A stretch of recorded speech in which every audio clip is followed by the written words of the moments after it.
प्रदान करने के बेहतर अवसर प्रदान किए जा रहे हैं।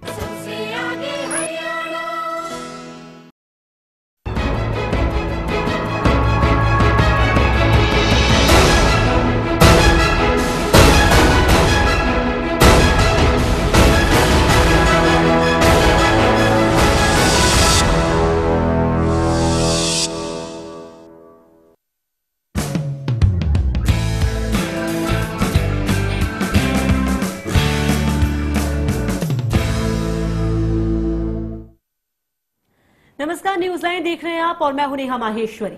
दिल्ली विधानसभा चुनाव की आहट के बीच शीला दीक्षित ने सालाना बजट पेश किया। इस बजट के कई मायने निकाले जा रहे हैं क्योंकि इस बजट के जरिए ही शीला दीक्षित को जनता के दरबार में जाना है। न्यूज लाइन में आज हम दिल्ली के बजट पर करेंगे चर्चा, लेकिन न्यूज लाइन की शुरुआत करते हैं मुलायम सिंह यादव के तेवर के साथ, जिसको देखने के बाद हम यही कह रहे हैं कि मुलायम हुए सख्त।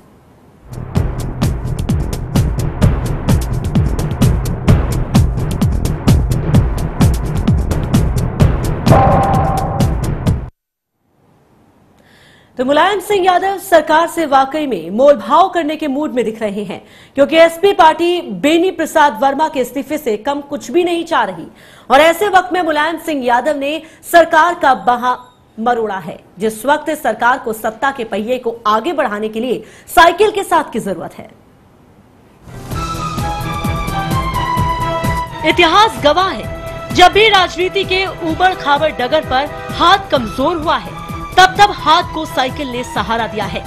पहले टीएमसी और अब डीएमके के दगाबाजी के बाद भी समाजवादी पार्टी ने कांग्रेस का साथ नहीं छोड़ा है, लेकिन बेनी बाबू के बार बार बेतुके बोल से मुलायम सिंह यादव का सब्र का पैमाना छलक चुका है और अब मुलायम सिंह के बदले तेवर और बदले पैतरे से सरकार संकट में है। संकट इसलिए कि अगर साइकिल ने रास्ता बदला तो केंद्र की सत्ता भी बदल सकती है। बयानों के चलते हाईलाइट में रहने वाले बेनी प्रसाद वर्मा की इस्तीफे की मांग जोरों पर है, जिसको लेकर समाजवादी पार्टी ने लोकसभा में जमकर हंगामा किया और जिस तरह से एसपी ने माहौल बना रखा है उसे देखते हुए समाजवादी पार्टी इस्पात मंत्री के इस्तीफे से कम कुछ नहीं चाहती। मुलायम सिंह यादव पर कई बार निशाना साधने वाले बेनी प्रसाद वर्मा प्रधानमंत्री मनमोहन सिंह से मुलाकात करने के बाद थोड़ा नरम पड़े हैं और समर्थन के बदले कमीशन देने वाले बयान पर मीडिया से मुखातिब होकर खेद जताया है। ऐसा मैंने इंटरव्यू इंडियन इंस्टीट्यूट में नहीं दिया और न कमीशन लेके समर्थन देने की हम बात को अच्छा मानते हैं। फिर भी अगर किसी को हमारी भावनाओं से, हमारी बातों से किसी भावनाएं दुखी हुई हो तो उसके लिए हमको खेद है। बेनी बाबू ने बयान पर खेद तो जता दिया, लेकिन माफी जैसे शब्द का प्रयोग कहीं नहीं किया। वहीं दूसरी ओर विपक्ष ने मौका ताड़ते हुए सरकार को बाहर से समर्थन दे रही समाजवादी पार्टी में फूट डालने की कोशिश की और सरकार को बेनी प्रसाद वर्मा के खिलाफ एक्शन लेने की नसीहत भी दी। सत्ता पक्ष में बैठे हुए एक मंत्री ने पहले उनके खिलाफ बहुत अपशब्दों का इस्तेमाल किया और उसके बाद जब समाजवादी पार्टी के लोगों ने वहाँ ये मुद्दा उठाकर उनसे माफी मांगने की बात की तो बजाय माफी मांगने के लिए उन्होंने अपनी सारी बातों को दोहराते हुए एक बात और जोड़ दी कि अगर यूपीए को मुलायम सिंह यादव समर्थन देते हैं तो क्या करते हैं, वो तो उसके बदले में कमीशन लेते हैं। कहते हैं कि राजनीति में ना तो कोई किसी का सगा होता है और ना ही पराया। राजनीति में अगर कुछ होता है तो सिर्फ मौका परस्ती। बेनी वर्सेस समाजवादी पार्टी की टकरार खत्म होती नहीं दिख रही और अब समाजवादी पार्टी 21 मार्च को बेनी प्रसाद वर्मा को लेकर संसदीय बोर्ड की बैठक करने वाली है, जिसके बाद ही पता चलेगा कि आखिरकार मुलायम सिंह सरकार के लिए कितने मुलायम हैं। 9:30 बजे कल बैठक है सांसदों की, सारे लोकसभा के सदस्य, राज्यसभा के सदस्य। 9 बजे मीटिंग है, उनकी राय मशवरा लेकर के कोई आपसे बात करें। News desk, channel 1। तो बिल्कुल बात हो रही मुलायम सिंह यादव की, सख्त हो गए हैं वो, लहजा उनका सख्त हो गया है, तेवर उनके सख्त हो गए हैं। ये सब कुछ हुआ है बेनी प्रसाद वर्मा की वजह से, उनकी बयानबाजी की वजह से। फिलहाल इसी मुद्दे पर हमारे साथ चर्चा करने के लिए मेहमानों का पैनल मौजूद है। हमारे साथ इस वक्त स्टूडियो में मौजूद हैं वरिष्ठ पत्रकार शक्ति सिंह जी। शक्ति जी, आपका बहुत बहुत स्वागत चल वन न्यूज। इसके अलावा हमारे साथ जुड़े रहेंगे बीजेपी सांसद वीरेंद्र कश्यप जी। वीरेंद्र जी, आपका बहुत बहुत स्वागत चल वन न्यूज में। सबसे पहले मैं शक्ति सिंह जी के पास जाना चाहूंगी। शक्ति जी, जिस तरीके से ये जो पूरा घटनाक्रम हुआ, एक के बाद एक जो 3 बयान आए हैं जिस तरीके से बेनी प्रसाद वर्मा के, उसके बाद जो हंगामा हुआ है, इस पूरे घटनाक्रम को आप किस तरीके से देखते हैं? देखिए, राजनीतिक घटनाक्रम देश में केंद्र में बहुत तेजी से बदल रही है। श्रीलंका के सवाल पे डीएमके ने अपना समर्थन वापस ले लिया है। ऐसे दौर में ये नाहक एक नया विवाद खड़ा किया है बेनी प्रसाद वर्मा ने। हो सकती है कि ये कांग्रेस और समाजवादी पार्टी की मिलीजुली एक रणनीति हो, हाँ, कि देश में जो अस्थिरता की स्थिति पैदा हो और जल्द से जल्द मध्यावधि चुनाव कराया जाए। लेकिन वो अभी इस पर टिप्पणी करना मुनासिब नहीं होगा और जल्दीबाजी भी होगी। लेकिन ये मेरा मानना है कि जिस तरह के बयान बेनी प्रसाद वर्मा ने दिए हैं सदन के बाहर और सदन के अंदर, वो कहीं से उचित नहीं है और वो मर्यादित नहीं है। उनको इस तरह के बयानों से बचना चाहिए था।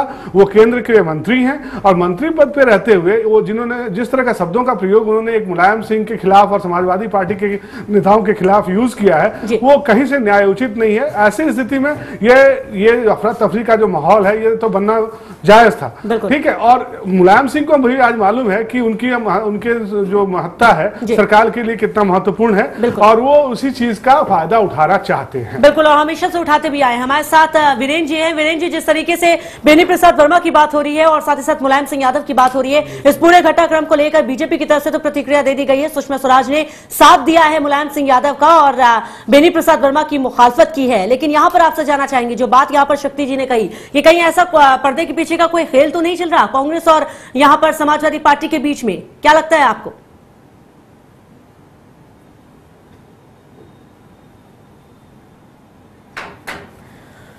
लगता है वीरेंद्र जी तक आवाज नहीं पहुंच पा रही है। फिलहाल हमारे साथ इस मुद्दे पर चर्चा करने के लिए चलवन न्यूज के मैनेजिंग एडिटर उदय सिन्हा जी जुड़ गए हैं। उदय जी, जिस तरीके से जो बात यहां पर शक्ति जी ने कही है, बात तो उस पर गौर करना, उस पर चर्चा करना बनता है, क्योंकि जिस तरीके से उन्होंने कहा है कि हो सकता है ये कोई पर्दे के पीछे का खेल हो, मुलायम सिंह यादव या ये कहे समाजवादी पार्टी और कांग्रेस के बीच में, ताकि मध्यावधि चुनाव हो सके। इस बात से आप कितना इत्तेफाक रखते हैं? देखिए, ये मुझे ऐसा लगता है कि पिछले 9 वर्षों में, 8 वर्षों में बल्कि, मुलायम सिंह की इतनी मजबूत हैसियत इससे पहले कभी नहीं थी।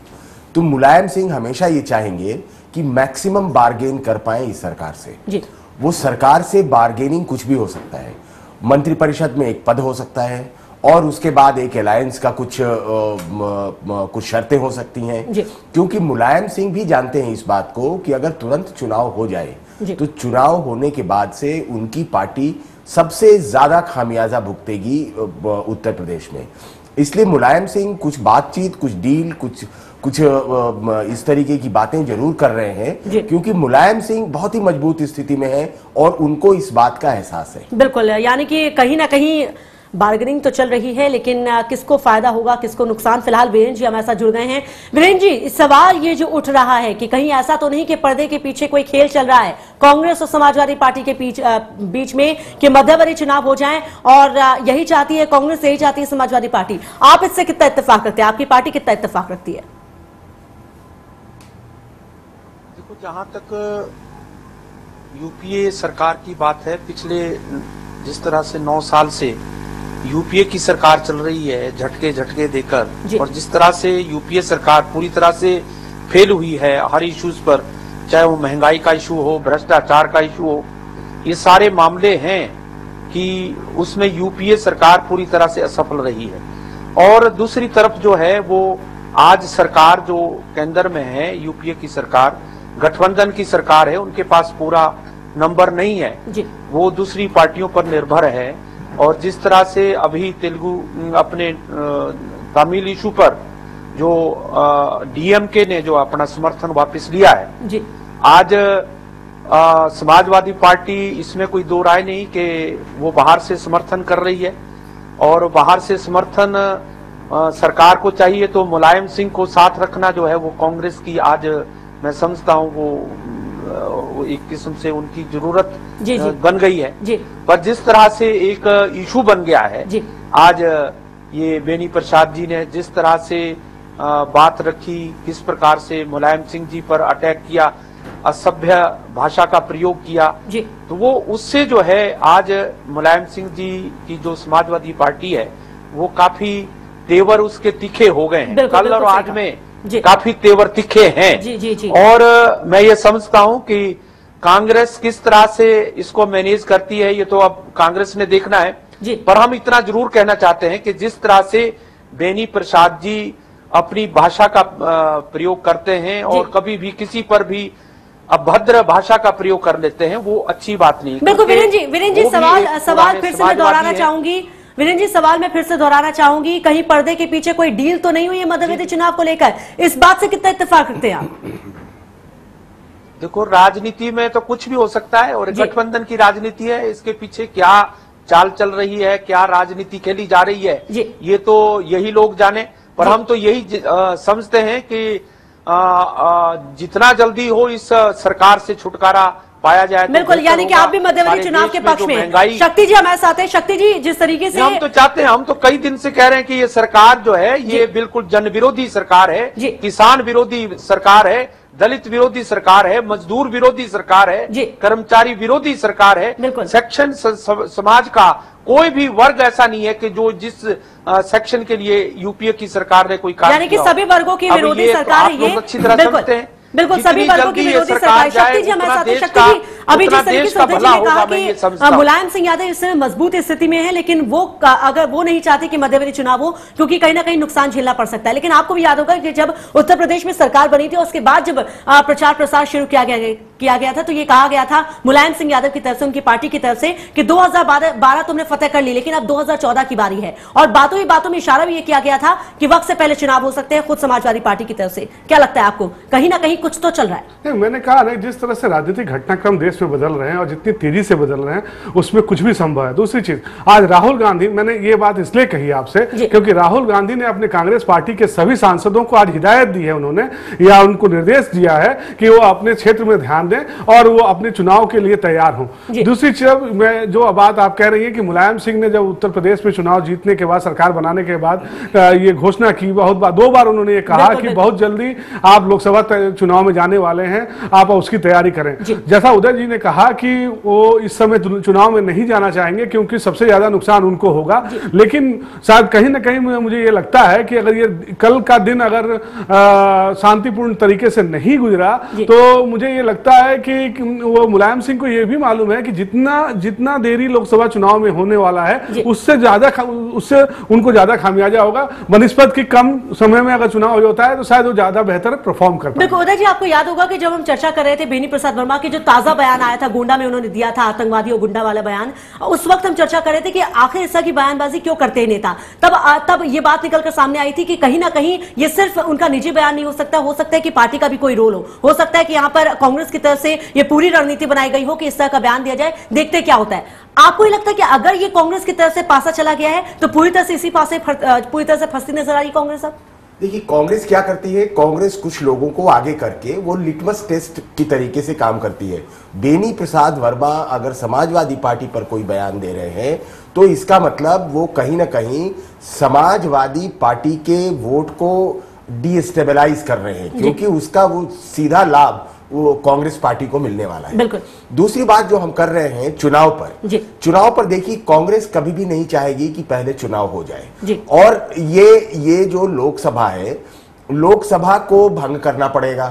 उसके लिए या तो कोई व्यक्ति जो ऑपोजिशन से अविश्वास का प्रस्ताव लाए, कोई आदमी अविश्वास प्रस्ताव लाने को तैयार नहीं है और नहीं तो फिर कांग्रेस पार्टी विश्वास का प्रस्ताव लाए, कांग्रेस पार्टी भी विश्वास का प्रस्ताव नहीं लाएगी। तो कुल मिलाके मुझे लगता है कि इस साल के अंत तक ये ऐसे ही चलता रहेगा, खींचातानी चलती रहेगी और जनवरी वगैरह में आके ये 3-4 महीने पहले चुनाव कराने की बात होगी। बिल्कुल, देखते हैं क्या होता है, इसी पर सबकी नजर है। फिलहाल यहाँ पर रुकेंगे एक छोटे से ब्रेक के लिए, ब्रेक के बाद जल्द हाजिर होते हैं और बात करेंगे आगे भी इसी मुद्दे पर।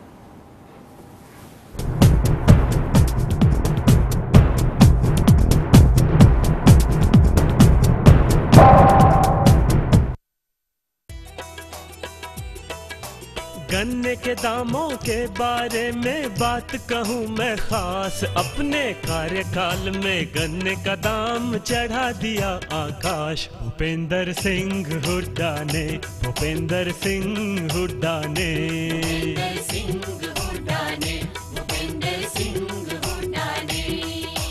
जहां पिछली सरकार ने 6 वर्षों के शासनकाल के दौरान गन्ने के दामों में केवल 22 रुपए प्रति क्विंटल की बढ़ोतरी की थी, वहीं हुड्डा सरकार ने अपने कार्यकाल के दौरान गन्ने के दामों में 159 रुपए की बढ़ोतरी कर इसे 276 रुपए प्रति क्विंटल तक पहुंचा दिया, जो देश में सर्वाधिक में से एक है। मुख्यमंत्री चौधरी भूपेंद्र सिंह हुड्डा ने चालू वित्त वर्ष में एक साथ 45 रुपए प्रति क्विंटल की वृद्धि की, जो देश में सर्वाधिक है। ऐसा घर आपने नहीं देखा होगा, संभाल के पोछा मारा अभी। आइए। ओ भाई साहब ये देखिए हॉल, ये देखिए चिल्ड्रंस रूम, देखिए कितना बड़ा है। आपके बच्चे खेलते खेलते थक जाएंगे।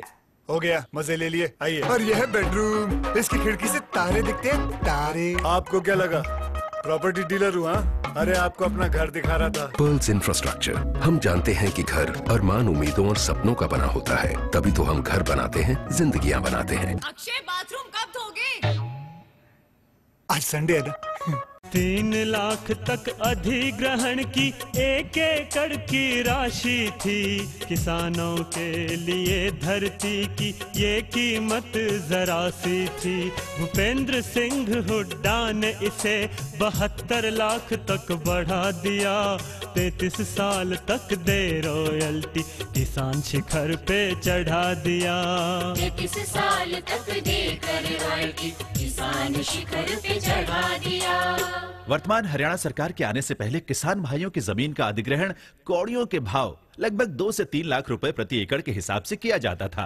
माननीय मुख्यमंत्री श्री भूपेंद्र सिंह हुड्डा ने पूरे प्रदेश में जमीनों के न्यूनतम फ्लोर रेट निर्धारित किए और प्रदेश में कुल 6 जोन बनाए गए, जिसके अनुसार प्रदेश के किसानों को भूमि अधिग्रहण के बदले 21,60,000 से लेकर 72 लाख रुपए तक प्रति एकड़ मुआवजे के रूप में मिल रहे हैं। इतना ही नहीं, किसानों को मुआवजे के साथ साथ 21,000 रुपए प्रति एकड़ हर साल 33 सालों तक रॉयल्टी भी मिलेगी, जिसमें 750 रुपए प्रति वर्ष की बढ़ोतरी भी होगी। और यदि किसान की भूमि का SEZ और टेक्नोलॉजी पार्क के लिए अधिग्रहण किया जाएगा तो रॉयल्टी की राशि 42,000 रुपए प्रति एकड़ 33 सालों तक मिलेगी, जिसमें 1,500 रुपए की प्रति वर्ष बढ़ोतरी होगी।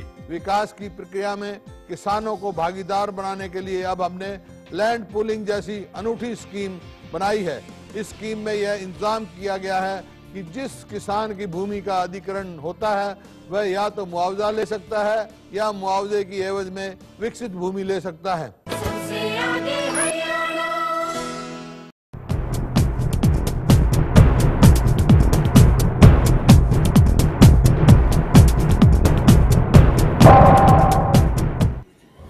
तो ब्रेक के बाद आपका एक बार फिर से स्वागत है। मुलायम सिंह यादव की बात हो रही है, जिन पर लगातार हमला किया है बेनी प्रसाद वर्मा ने, लेकिन अब बेनी प्रसाद वर्मा खुद इस नूरा कुश्ती में फंसते हुए नजर आ रहे हैं, क्योंकि कहीं ना कहीं ये कहा जा रहा है कि उनकी कुर्सी भी जा सकती है। लगातार उन पर दबाव बना हुआ है इस्तीफा देने का, और ये दबाव बनाया गया है मुलायम सिंह यादव की तरफ से। लगातार तमाम मेहमान हमारे साथ मौजूद हैं। रुक करना चाहेंगे उदय जी का। उदय जी, आपसे जाना चाहेंगे, इन नेताओं की ऐसी शख्सियत जो बन गई है, कभी भी कुछ बोल देना, किसी तरह की बयानबाजी कर देना, बोलने से पहले सोचना नहीं, जो गरिमा होती है एक नेता की, गरिमा होती है एक सांसद की, भूल चुके हैं सभी। क्या कहेंगे आप? नहीं, ये सब किसी के लिए नहीं कहा जा सकता, लेकिन कुछ लोगों के लिए निश्चित तौर से जो आप कह रही हैं वो बिल्कुल सही बात है। और बेनी प्रसाद वर्मा के साथ ये सच इसलिए है कि बेनी प्रसाद वर्मा उत्तर प्रदेश में बाराबंकी, कैसरगंज और गोंडा, ये 3 जिलों के जो कुर्मी हैं उनके अनडिस्प्यूटेड लीडर हैं। और अनडिस्प्यूटेड लीडर होने की वजह से जो पहले समाजवादी पार्टी का जो वोट बैंक था वो कुर्मी और मुसलमानों का और यादवों का वोट बैंक था। उसके नेता थे बेनी प्रसाद वर्मा, समाजवादी पार्टी। कालांतर में उनका विरोध हुआ मुलायम सिंह यादव से, और मुलायम सिंह ने उनको धीरे धीरे डिस्टेंस उनसे करना शुरू किया।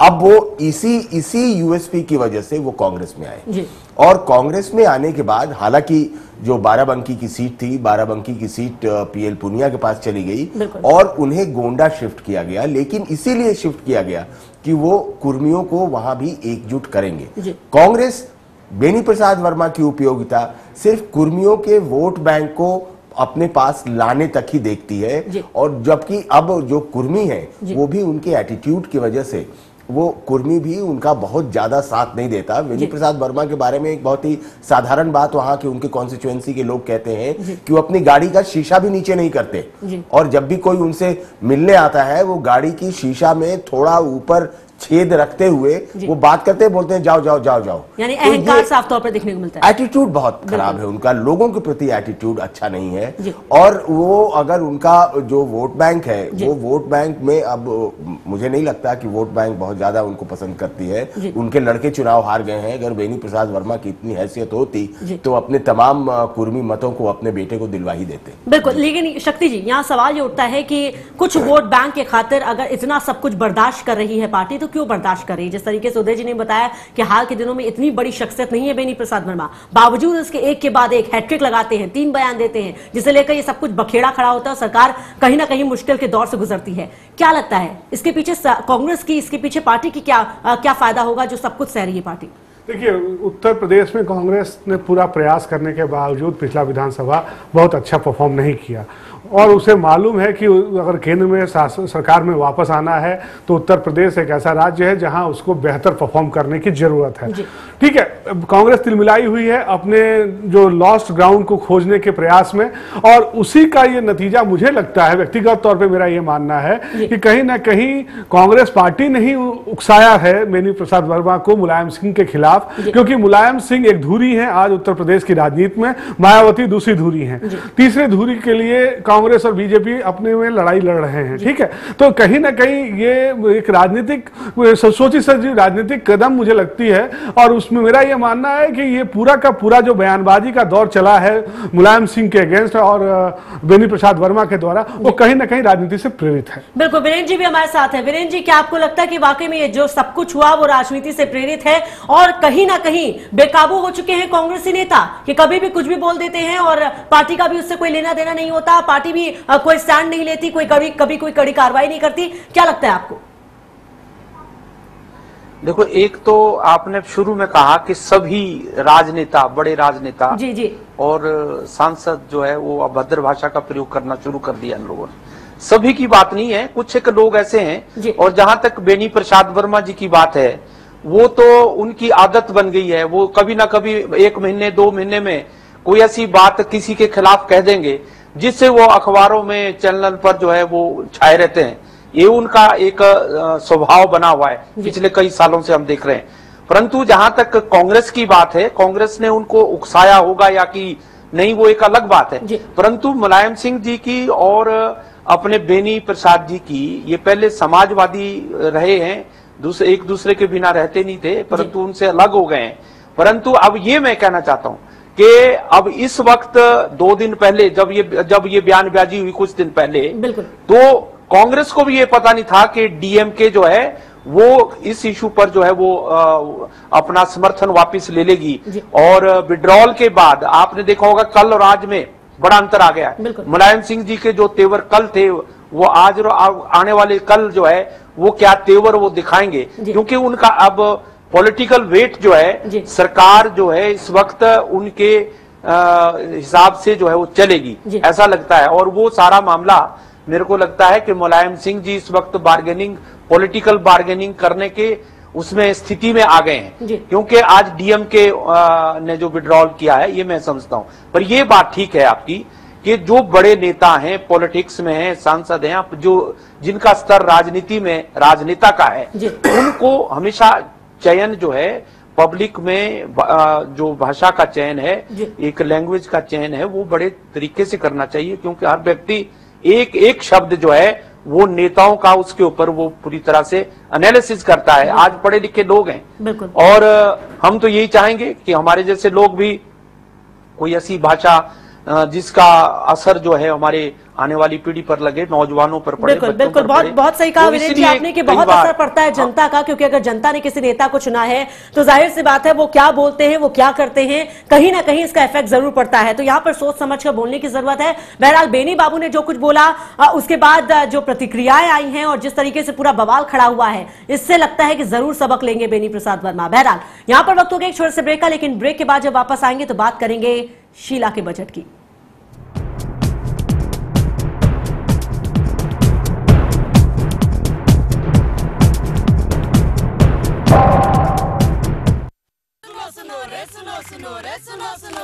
हमने केबल टीवी का सेट टॉप बॉक्स लगवाया और दिल डिजिटल हो गया। फैंटास्टिक पिक्चर क्वालिटी, सैकड़ों चैनलों में से अपनी पसंद के चैनल चुने, रेट कार्ड के हिसाब से पेमेंट करें। सोचोगे तो सोचते ही रह जाओगे। 31 मार्च के बाद 15 राज्यों के 38 शहरों में बिना सेटअप बॉक्स के कोई भी केबल टीवी नहीं देख पाएगा। लाखों परिवारों ने सेट टॉप बॉक्स लगवाया, अब आपका नंबर आया। सेट टॉप बॉक्स लगवाएं, डिजिटल हो जाएं। ऐसा घर आपने नहीं देखा होगा, संभाल के पोछा मारा अभी। आइए। ओ भाई साहब ये देखिए हॉल, ये देखिए चिल्ड्रंस रूम, देखिए कितना बड़ा है। आपके बच्चे खेलते खेलते थक जाएंगे।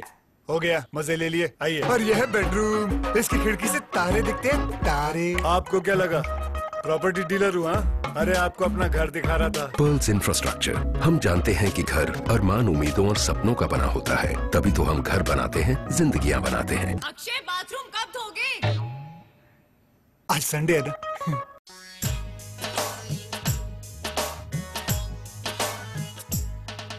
विकास की झड़ी लगी, विकास की झड़ी, हुड्डा ने लगा दी है विकास की झड़ी। विकास की झड़ी लगी, विकास की झड़ी, हुड्डा ने लगा दी है विकास की झड़ी। भूपेंद्र सिंह ने जन जन का कल्याण किया, आधुनिक हरियाणा का निर्माण किया। आधुनिक हरियाणा का निर्माण किया। आधुनिक हरियाणा का निर्माण किया। जो हरियाणा प्रति व्यक्ति निवेश में 14वें नंबर पे था हिंदुस्तान में 2005 से, आज हिंदुस्तान में वो नंबर 1 पर है। प्रति व्यक्ति आय में नंबर 1 पर है। गेहूं की उत्पादकता में नंबर 1 पर है। सरसों की उत्पादकता में नंबर 1 पर है।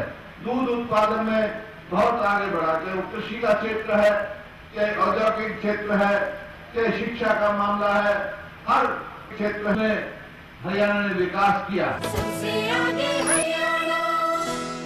पेश है जादू। पापा जादूगर से बोलिए ना कि केबल के सिग्नल्स को ठीक कर दे। आ गया और देता हूँ एक आवश्यक सूचना तुम्हें और तुम्हारे केबल ऑपरेटर को। जी हाँ, सरकार ने डिजिटाइजेशन प्रक्रिया शुरू कर दी है और 31 मार्च 2013 से इन 15 राज्यों के 38 शहरों में ये प्रक्रिया लागू हो रही है। इसलिए सेट टॉप बॉक्स लगाना हो गया है अनिवार्य। सेट टॉप बॉक्स से मिलेंगे डिजिटल सिग्नल, जिससे सभी चैनल्स की क्वालिटी होगी बेहतरीन। इसलिए आज ही अपने केबल ऑपरेटर को बुलाओ और सेट टॉप बॉक्स लगवाओ। डिजिटाइजेशन अपनाओ, ढेरों फायदे पाओ।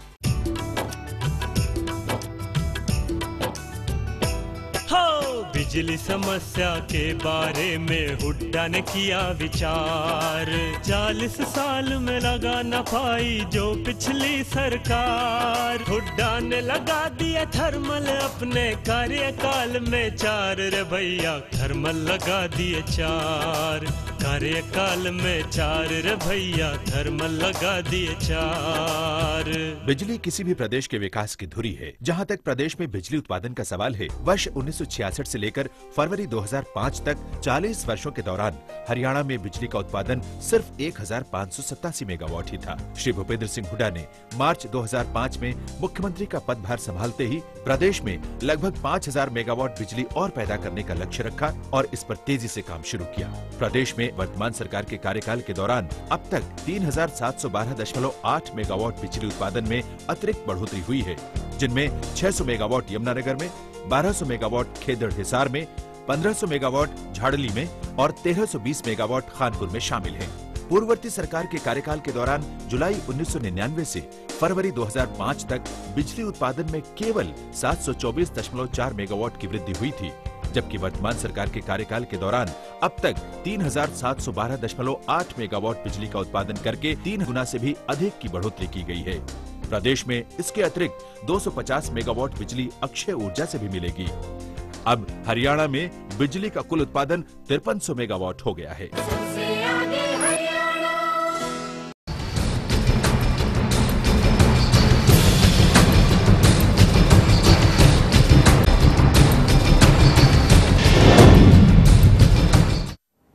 तो ब्रेक के बाद आपका एक बार फिर से स्वागत है। अब बात करते हैं दिल्ली के बजट की। जी हां, 1, 2, 3 नहीं बल्कि लगातार 15वीं बार शीला दीक्षित ने दिल्ली वालों के लिए बजट पेश किया।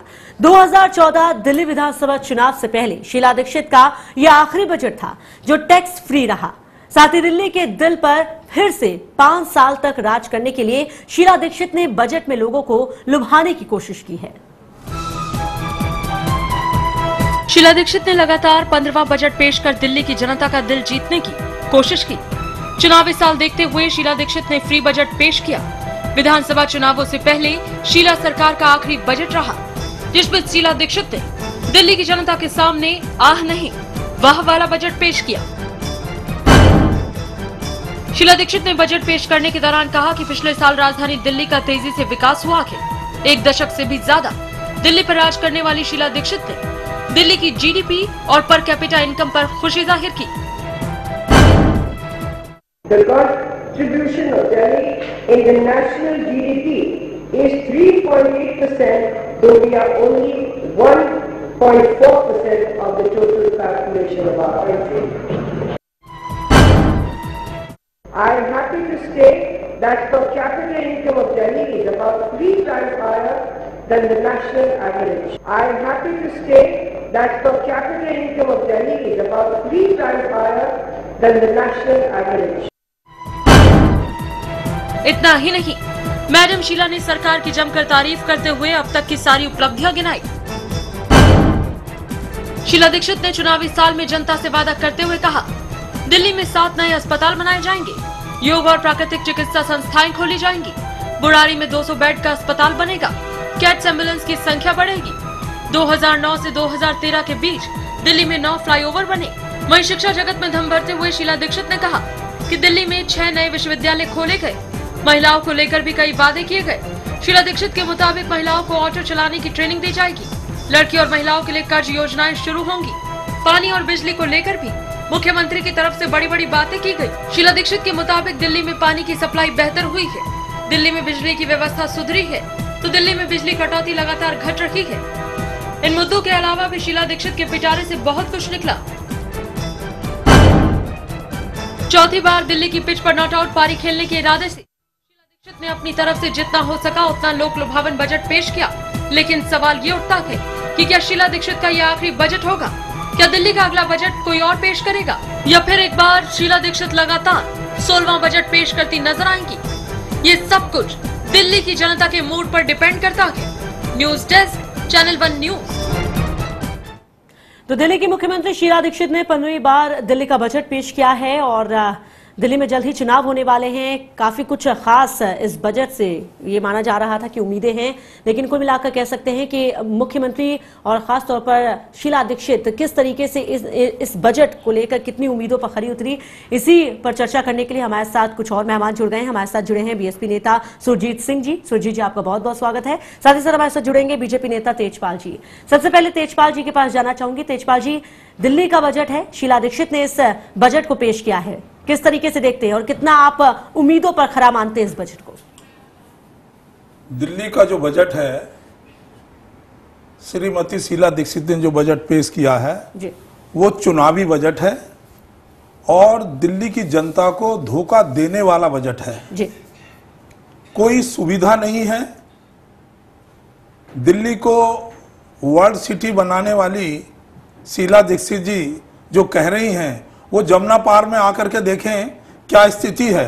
लोगों को पीने का पानी नहीं है, बिजली से दुखी है जनता, परेशान है, तेज भागते हुए बिजली के मीटर हैं, बिजली के जो बिल हैं वो गरीबों को उनकी कमर तोड़ रहे हैं। ये वर्ल्ड सिटी है, लोग बेरोजगार हैं, परेशान हैं। आज ऐसा लगता है कि दिल्ली में पानी प्राइवेटाइजेशन होने जा रहा है और ऐसा लगेगा कि एक दिन आने वाला है इस शीला दीक्षित के राज में कि पानी महंगा हो जाएगा और दूध सस्ता होगा। बिल्कुल बिल्कुल तेजपाल जी, जो आपने सवाल उठाए हैं उसी का इस बजट को लेकर जो जवाब मुख्यमंत्री की तरफ से आया है इस बजट में, यानी कि उसके कुछ अंश में बताना चाहूंगी। आपने पानी की बात की, मुख्यमंत्री का कहना है कि दिल्ली में पानी की सप्लाई बेहतर हुई है। आपने बिजली की बात की, उनका कहना है कि दिल्ली में बिजली की व्यवस्था सुधरी है और बिजली कटौती जो है वो लगातार घट रही है। इतना ही नहीं, आपने बेरोजगारी की बात की, मुख्यमंत्री का कहना है कि दिल्ली में प्रति व्यक्ति आय 5 गुना बढ़ी है। क्या कहेंगे सुरजीत जी आप? देखिए, जैसे मेरे बड़े भाई तेजपाल जी ने बताया, ये सारी बातें बिल्कुल जैसे चुनावी जो बजट दिया गया है जी। मैं सिर्फ यही बताना चाहता हूँ आपके माध्यम से, इस चैनल के माध्यम से, कि दिल्ली सरकार पिछले 15 साल से रूल कर रही है। जितनी भी आम जनता की जो छोटी छोटी समस्या है उन पे आज तक कोई भी कार्य नहीं हुआ है। जितने भी काम हुए बड़े, आप देखो घोटाले जितने भी हुए बड़े से बड़े इस 15 साल के अंदर दिल्ली की जनता को आया है। आपने देखा होगा भी इन्होंने एक गरीबों के लिए 100 रुपए के फॉर्म जमा कराए थे। आज से 5-7 साल हो गए उन फॉर्मों को, जिसमें मतलब राजीव गांधी जी, जो स्वर्गीय राजीव गांधी जी के नाम पे इन्होंने आवास योजना, 100 रुपए का फॉर्म वो हजार रुपए का ब्लैक हुआ था। पूरी दिल्ली में तहलका मचा था और हजारों करोड़ लाख रुपए इन्होंने इकट्ठा किए थे। और जिसमें इन्होंने बोला था भी 2 साल के अंदर हम दिल्ली की जनता को देने जा रहे हैं। बिल्कुल। मगर आज 8 साल पूरे होने जा रहे हैं, आज तक एक भी बंदे को मकान नहीं मिला है। बिल्कुल बिल्कुल। हमारे साथ शक्ति जी है। शक्ति जी, ये कहना है कि दिल्ली में कुछ नहीं हुआ, गरीबों के लिए कुछ नहीं हुआ, लेकिन मुख्यमंत्री का कहना है कि वर्ल्ड क्लास सिटी बनने की ओर है हमारी दिल्ली। जो तमाम सारे दावे मुख्यमंत्री की तरफ से किए गए और उसके एवज में जो जवाब आया है विपक्ष की तरफ से, इन बातों को सुनने के बाद आप क्या कहेंगे? देखिए, शीला दीक्षित का ये 15वां बजट था। लगातार पिछले 15 वर्षों से वो बजट प्रस्तुत कर रही हैं और उनसे उम्मीद बहुत ज्यादा थी दिल्ली वासियों को, ठीक है। और साथ साथ ये चुनावी वर्ष भी है और ऐसे समय पे एक ऐसा बजट उन्होंने, एक दिशाहीन बजट में कहूंगा, इस बजट में कुछ भी नहीं दिखता है जो कि वास्तव में कहा जाए कि जिसमें किसी तरह की दूरदर्शिता हो। ये एक आम बजट है, ठीक है, उन्होंने टैक्स फ्री बजट कर दिया, लेकिन आपको साथ साथ मैं यह बताना चाहूंगा कि ये जो राजकीय घाटा जो है, राजकोषीय घाटा जो है, वो 13,000 करोड़ रुपए का है, ठीक है। जनता को महंगाई से राहत दिलाने के लिए कोई प्रयास नहीं किया गया है। कुट्टू का आटा और पतंग चरखी और देसी घी ये सस्ते किए गए हैं, लेकिन आम खाद्यान्न के ऊपर कोई रियायत नहीं मिली है जनता को। बिजली महंगी होती जा रही है, उसके लिए वो अपना पल्ला झाड़ रही हैं, कहती हैं डीआरसी जो करेगा जिम्मेवारी उसकी है। पानी का के सवाल पे दिल्ली के लोग त्राही कर रहे हैं और बाकी उसके अलावा जो अदर एम्यूनिटीज हैं उसमें ठीक है, कुछ सड़क पे परिवहन पे खर्च बढ़े हैं, अच्छे बसों का चालन हो रहा है, ठीक है, वो घोटाले उन सब चीजों को मैं मान रहा हूँ। लेकिन मेरा ये कहना है कि ऐसे दौर में जब ये चुनावी वर्ष था, कुछ बहुत अच्छे प्रोग्राम्स लाने चाहिए। टैक्स फ्री हो गई दिल्ली, लगता है आपको? नहीं, टैक्स फ्री होने से क्या मतलब होता है? टैक्स फ्री किस चीजों में टैक्स फ्री किया उन्होंने? टैक्स फ्री किया, लेकिन ये 13,000 करोड़ का जो घाटा हुआ, अगर शीला दीक्षित की सरकार नहीं बनती है तो आगे आने वाले सरकार के लिए कितनी बड़ी चुनौती होगी अपने बजट को संभालना, ये सोचनीय स्थिति। हमारे पास तेजपाल जी हैं। तेजपाल जी, क्या कहेंगे आप इस सवाल पर? नहीं, इसमें बिल्कुल सही बात कही है कि जो ये घाटा दिखाया है और जो शीला दीक्षित ने कौन सा ऐसा काम किया है जो दिल्ली की जनता के लिए लाभदायक रहा है? बिल्कुल कोई लाभदायक नहीं रहा। चाहे बिजली का, अभी वो कह रहे हैं कि किन्नरों को हमने 1,000 रुपए दिया। भाई किन्नरों को आप हक दिलाइए ना, बिल्कुल हक तो उनको मिल नहीं रहा है। 1,000 रुपए का आप उनको देकर के एक उनको बहला रहे हैं। उनको वो बैंक में खाता नहीं खोल सकते, उनको कोई ब्याज पे बैंक लोन नहीं दे सकता। तो इस प्रकार से अधिकार मिलना चाहिए और वो अधिकार वाली बात नहीं है। लोग बेरोजगार हैं, युवक बेरोजगार हैं, दिल्ली में महिला सुरक्षित नहीं है, महिलाओं की बात कही जा रही है। अभी जितनी घटना हुई है, बलात्कार की घटना हुई है, उस लड़की के साथ इस प्रकार की घटना घटी है, तो कोई भी ये दिल्ली सुरक्षित नहीं है। महिलाओं की आपने बात की, बिल्कुल तेजपाल जी, महिलाओं का आपने बात की। इस बजट में अगर देखें, इस बजट के अंशों को देखें तो इससे साफ जाहिर होता है कि सिर्फ एक बात उन्होंने कही है महिलाओं को लेकर कि ऑटो चलाना सिखाएंगी, ऑटो चलाने की ट्रेनिंग देंगी मुख्यमंत्री। ये बिल्कुल गलत है। एक ऑटो की बात कर रही वो, उनको सम्मान करके उनको सम्मानित कोई रोजगार देना चाहिए, वो रोजगार तो दे नहीं रही है। एक ऑटो की बात रह गई उनके पास में। तो इसलिए शीला दीक्षित दिल्ली की जनता को धोखा दे रही है। अब वो ज्यादा दिन तक धोखा दे नहीं सकती और वो समझ गई हैं कि अब मुझे इस बार जाना है यहाँ से, क्योंकि वो दिल्ली की एक एक व्यक्ति चाहे वो किसान हो, चाहे मजदूर हो, चाहे वो झुग्गी झोपड़ी में रहने वाले गरीब लोग हों, ग्रामीण लोग हों और स्लम विभाग में रहने वाले लोग हों, वो सब लोग परेशान हैं, दुखी हैं। कोई भी जितनी योजना इन्होंने बनाई है, कोई योजना इनकी लागू नहीं होगी क्योंकि इनके पास पैसा ही नहीं है। बिल्कुल सही कहा आपने तेजपाल जी, पैसा ही नहीं है तो कहां से योजनाएं लागू होंगी। लेकिन बड़ा सवाल, जब ये बजट पेश हो रहा था सुबह से सबकी नजर टिकी हुई थी, क्योंकि ये माना जाता है कि चुनावी बजट है, इसमें बहुत कुछ खास हो सकता है, लेकिन खास कुछ भी नहीं मिला, वही पुरानी बातें रटी गई हैं। सुरजीत जी हमारे साथ हैं। सुरजीत जी, अगर तमाम मुद्दों पर जो दिल्ली की जनता की समस्या है, सबसे पहले हम बात करते हैं बिजली की। बिजली का जो आज हाल है वो सबके सामने है, लेकिन बिजली की व्यवस्था सुधरी इन 15 सालों में? क्या वाकई में आपको लगता है सुधरी है? क्योंकि सिर्फ बढ़े हुए बिल लोगों को मिले हैं, बिजली कटौती हुई है, इसके बावजूद मुख्यमंत्री ये दावा करिए, क्या ये बात गले के नीचे उतरती है? देखिए, जो बिजली की समस्या थी वो इतनी जो आज सुधार हुआ है, वो जो डिपार्टमेंट था बिजली का वो आसानी से कर सकता था, मगर उन्होंने जानबूझ के उसको करने नहीं दिया गया। आज जितना भी सुधार हुआ है वो नाम मात्र का हुआ है, बट जिनके 200 रुपए बिल आते थे उस बिजली में, आज उनके 3-3 हजार रुपए आ रहे हैं। मतलब लूटने का लोगों को इतना बुरा हाल कर दिया। बिजली इन्होंने कर दी, इन्होंने पूरा आपके जो मीटर जो GPRS जो इन्होंने बड़ी बड़ी कंपनियों, उनमें बड़े घोटाले हैं। अगर उनकी जांच कराई जाए ना, उनका बेटा खुद ये मीटर बनाने की फैक्ट्री, आप देखिए ना, उनको कोई जांच करने वाला नहीं। कॉमनवेल्थ का इतना बड़ा घोटाला हुआ, उसमें आज तक जांच नहीं हुई।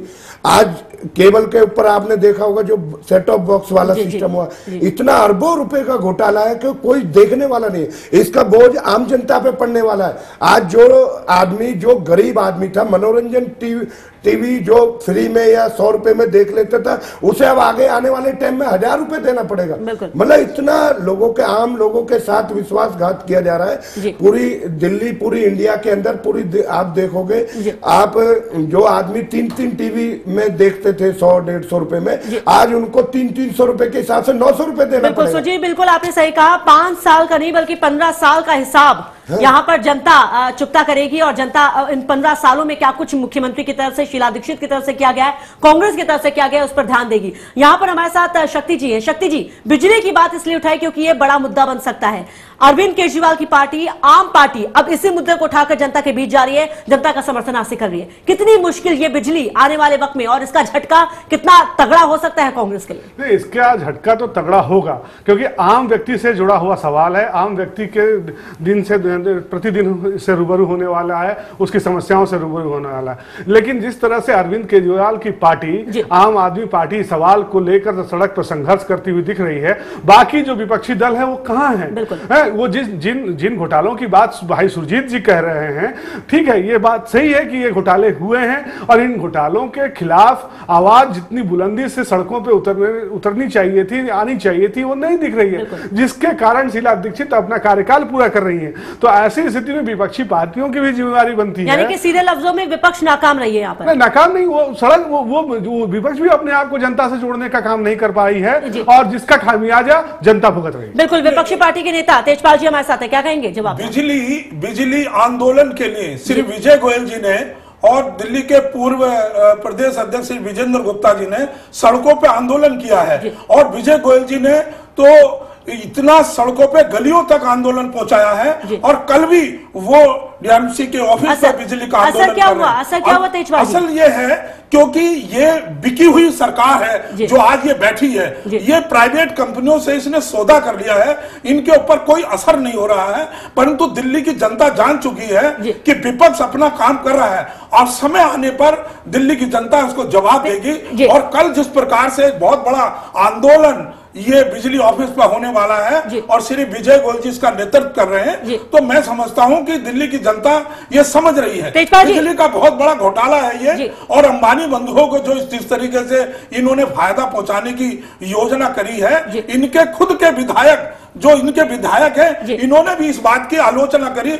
और जिस विधायकों ने, कांग्रेस के विधायकों ने इसकी आलोचना करी, उनको ये बाहर का रास्ता इन्होंने दिखाया है। बिल्कुल, कहीं ना कहीं तेजपाल जी ये सवाल तो उठ रहा है कि विपक्ष नाकाम रही, यही वजह है कि 15 साल तक हैट्रिक लगाई है मुख्यमंत्री शीला दीक्षित ने। लेकिन यहाँ पर अगर सवाल आम पार्टी के नेता अरविंद केजरीवाल को लेकर और उनकी मुश्किलें किस तरीके सरकार बढ़ेगी, अरविंद केजरीवाल बढ़ाएंगे, ये तो सवाल है ही। लेकिन अगर अरविंद केजरीवाल सरकार की कांग्रेस की मुश्किलें बढ़ाते तो बीजेपी के लिए भी कम वो मुश्किल नहीं बढ़ाएंगे। क्या लगता है आपको, कहीं ना कहीं आपको और ज्यादा पुरजोर तरीके से सड़कों पर उतरने की जरूरत है? कहीं ऐसा ना हो कि बीजेपी और कांग्रेस की लड़ाई में फायदा हो जाए आम आदमी पार्टी को? कोई ऐसा नहीं है। भारतीय जनता पार्टी अपना जो रोल है वो पूरा कर रही है, और वो चाहे विधानसभा हो चाहे सड़कों पे हो, उसका पूरा आंदोलन किया है और आंदोलन चल रहे हैं। चाहे अनधिकृत कॉलोनियों को लेकर के आंदोलन हो, और चाहे वो बिजली का आंदोलन हो, चाहे दिल्ली जल बोर्ड के लेकर के आंदोलन हो, वो सारे आंदोलन उस पर चले हैं। आज ग्राम वासियों के लिए, ग्रामीणों के लिए, जो गांव में लोग हैं वो बेचारे परेशान हो रहे हैं, प्यासे हैं। जो जमुना खादर पे लोग जो मजदूर हैं वो परेशान हो रहे हैं। जो सरकार ने उन पे एक तलवार लटका रखी है, उसका आंदोलन। तेजपाल जी बहुत बड़ा सवाल है ये कि 15 साल से कोई पार्टी सत्ता में है, और अगर 15 साल से विपक्षी पार्टी अपनी आवाज को बुलंद कर रही है, सड़कों पर उतर रही है, तो 15 साल के बाद भी कोई असर होता नहीं दिख रहा। सरकार के कानों में जूं तक नहीं रेंग रही। अगर ये सरकार की नाकामी है तो विपक्षी पार्टियों के लिए तारीफ की बात नहीं है, उनके लिए भी नाकामी की बात है। नहीं, अभी इस मामले को बहुत तेजी से करना होगा, परंतु विपक्ष जो है ये भी दिल्ली की जनता को भी समझना होगा कि ये सरकार किस प्रकार से बहला फुसला करके लूट रही है। और ये जो लूटने का सवाल है, ये चुनावी बजट है जो अब दिया है, ये बहलाने वाला है लोगों को। जो वो एक जिस प्रकार से मीठी गोली वो दे रही है, वो जनता अब जान चुकी है, और आने वाला जो विधानसभा का चुनाव होगा उसमें उनको पता लग जाएगा। बिल्कुल सुरजीत जी, जिस तरीके से अगर बीजेपी और कांग्रेस की इस लड़ाई में, भले ही जो बीजेपी है मुख्य विपक्षी पार्टी होने का अपना धर्म और कर्म शायद नहीं निभा पाई है, लेकिन कहीं ना कहीं अगर आम आदमी पार्टी को फायदा हो सकता है तो बीएसपी को भी फायदा हो सकता है। क्या लगता है आपको, अब बीएसपी की क्या रणनीति होगी आने वाले वक्त में? देखिए, हमारी रणनीति बहुत साफ और सुथरी रही है। हमारे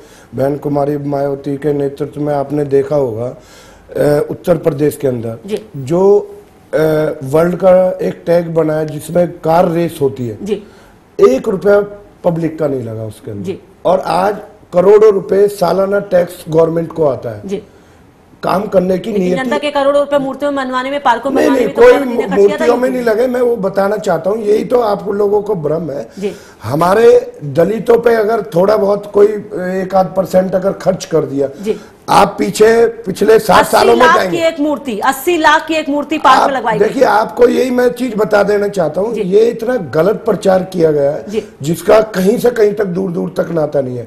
आप देखिए, उसी गवर्नमेंट ने एक 90,000 करोड़ का घोटाला हुआ कॉमनवेल्थ, एक गवर्नमेंट कर रही है जो 1 रुपया नहीं लग रहा, करोड़ों सालाना टैक्स की वजह से आपको पैसा आ रहा है इंडिया में।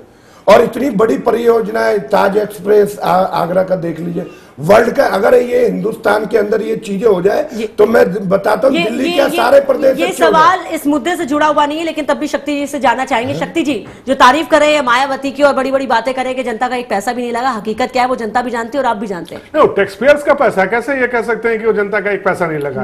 ठीक है। और जिस तरीके से जमीन कौड़ी के भाव एक कॉर्पोरेट हाउस को दिया गया है, जिन परियोजनाओं की बात सुरजीत जी कर रहे हैं, वो पूरा का पूरा जमीन जो है वो उनको मुफ्त में, समझिए कि उत्तर प्रदेश में बीएसपी की सरकार ने जेपी को दिया है, और वो पैसा, जिन पैसों से उनका निर्माण हुआ है, वो कहीं ना कहीं देश का पैसा है, देश के आम व्यक्ति का पैसा है। बिल्कुल बिल्कुल। अब क्या कहेंगे? देखिए, मैं आपको शक्ति सिंह जी ने जो बताया वो बहुत गलत तरीके से इनकी सोच है। मैं अभी क्लियर कर देता हूँ।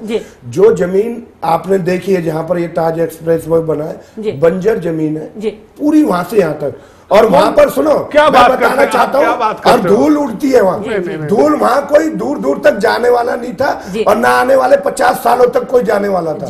मगर सरकार की सोच देखिए, वहां के किसानों को आज जहां रोटी खाने के लिए जो 1500 रुपए गज या भाव से देते थे, आज वही जमीन 15 लाख रुपए। बिल्कुल सही कह रहा। मायावती के राज में किसानों को जिंदा जलाया गया था, ये भी मामला हुआ था। ये मुद्दा हम बात करें शीला दीक्षित का, हम बात करें दिल्ली के बजट का, आपकी मजबूरी हम समझ सकते हैं। आप उस पार्टी में, जाहिर सी बात है, अपनी पार्टी को बचाना, अपने नेता की तारीफ करना आपकी मजबूरी है। बहरहाल क्या लगता है आपको अब आगे आपकी क्या रणनीति होगी, क्योंकि कहीं ना कहीं मौका अच्छा है, अगर सरकार के खिलाफ जनता है तो बीएसपी की एक सीधी सी विचारधारा रही है कि आम आदमी का जो गरीब जनता उसका भला हो। आप दिल्ली सरकार का आप देखिए, पीले कार्ड बनाने की योजना थी जो पिछले कई वर्षों से इन्होंने बंद कर रखी है। ये क्यों की है? आम आदमी जो गरीब आदमी है जिसे खाने के नाले है, पीले कार्ड अगर वो हो जाए कितने लोगों को फायदा होगा, आज तक नहीं हो पाया। मतलब आप देखो ये जमीनों का सर्कल रेट हर आए 6 महीने में बढ़ रहा है। बिल्कुल। तो वो पैसा अगर देखो पैसा अब आपके पास है तो आप कितने भी बड़े प्रोजेक्ट 2 मिनट में कर लीजिए, मगर जांच उसकी कौन कर रहा है? ऊपर केंद्र में कांग्रेस बैठी, दिल्ली में कांग्रेस बैठी, जो भी कर रहे हैं सब अपने तरीके से खुला लूटम पाट। बिल्कुल सही कह रहे हैं। यहाँ पर शक्ति जी आप हमारे साथ हैं, किसी भी पार्टी से कोई भी जवाब पूछा जाएगा इस सरकार को लेकर तो जाहिर सी बात है वो राजनीतिक जवाब होगा, लेकिन आप एक पत्रकार हैं, वरिष्ठ पत्रकार हैं, आपसे यहाँ जानना चाहेंगे इस समय दिल्ली की जनता को क्या जरूरत है? भले ही यहाँ पर बजट में कुछ खास ना हो, लेकिन क्या होना चाहिए था, और कोई भी सरकार बने तो किन चीजों पर ध्यान देने की जरूरत है? नहीं देखिए, दिल्ली की जो भी दिल्ली की जनता है वो जो महंगाई है उससे उसकी कमर टूट चुकी है। सरकार को चाहिए था कि अपने बजट में कुछ ऐसे प्रावधान करती जिससे कि आम व्यक्ति को राहत मिलती, महंगाई से कुछ राहत मिलती, खाद्यान्न में कुछ ऐसे प्रावधान करते, खाद्यान्न के उपलब्धता के लिए ऐसे प्रधान के पीडीएस सिस्टम्स के ऊपर काम कुछ बेहतर कार्यक्रम लाती, ठीक है। लेकिन ये टोकनिज्म का काम शीला दीक्षित ने इस बजट में किया है कि 1 लाख रुपए वो रेसिडेंट वेलफेयर एसोसिएशन को देंगी, 1000 रुपए किन्नरों को देंगी, 1500 रुपए, ठीक है। लेकिन ये ठीक है, मेरा ये मानना था कि कुछ ऐसे ठोस कार्यक्रम लेके आना चाहिए था खाद्यान्न के लिए, शिक्षा के लिए, स्वास्थ्य के लिए, स्वास्थ्य के प्रोजेक्ट्स लेके आने की बात उन्होंने कही है, लेकिन पिछले प्रोजेक्ट्स की जो सफलता है वो अभी तक स्थापित नहीं हो पाए हैं। हजारों करोड़ रुपए लगाकर बहुत सारे अस्पताल बनाए गए, बहुत सारे डिस्पेंसरीज बनाई गई, लेकिन उनमें आज पेशेंट्स नहीं है, उनके आज रखरखाव में कमी है, और जो संस्थान चल रहे थे उनको बेहतर तरीके से चलाने की जरूरत थी, ना कि नए संस्थानों की घोषणा करने की जरूरत थी। दूसरी चीज, शिक्षा के लिए, बेहतर शिक्षा के लिए, कमजोर वर्ग के बच्चों के लिए शिक्षा के लिए बेहतर स्कूल्स की व्यवस्था करने की जरूरत थी, क्योंकि जो स्कूल्स एडमिशन एक बहुत बड़ी महामारी वो दिल्ली प्रदेश में बन गई है, क्योंकि प्राइवेटाइजेशन के बाद स्कूल प्राइवेट एजुकेशन में आम बच्चों का, आम व्यक्ति के बच्चों का एडमिशन ले पाना कितना कठिन हो पाया है। अगर वो चाहती तो कुछ बेहतर नए शिक्षा के संस्थान खड़ी कर सकती थी, जिनके माध्यम से लोगों के अंदर ये भरोसा जगता कि दिल्ली के प्रदेश में वो अपने बच्चों को सरकारी संस्थानों में भी पढ़ा सकते हैं। बिल्कुल, अभी इस चर्चा में सुरजीत जी ने बहुत अच्छी बात कही कि कहीं ना कहीं सरकार की तरफ से टोकन बांटे गए हैं, यानी कि जो हमारा वोट बैंक है उन्हें खुश करने के लिए किसी को 1000 रुपए, किसी को 1500 रुपए। क्या यही सोच के साथ सुरजीत जी इस बजट को पेश किया गया? मैं यही आपको बताना चाहता हूं, जो RWS है वो अपना काम अपने लेवल पे प्रयासरत कर रही है। उन्हें जहां शीला दीक्षित को जो नजर आया, उन्हें पता है कि भी इनको खुश कर देंगे तो ये अपने आप वोटर इकट्ठे करके लाएंगे हमारे लिए। आप देखिए आम आदमी को क्या चाहिए, रोटी, कपड़ा और मकान।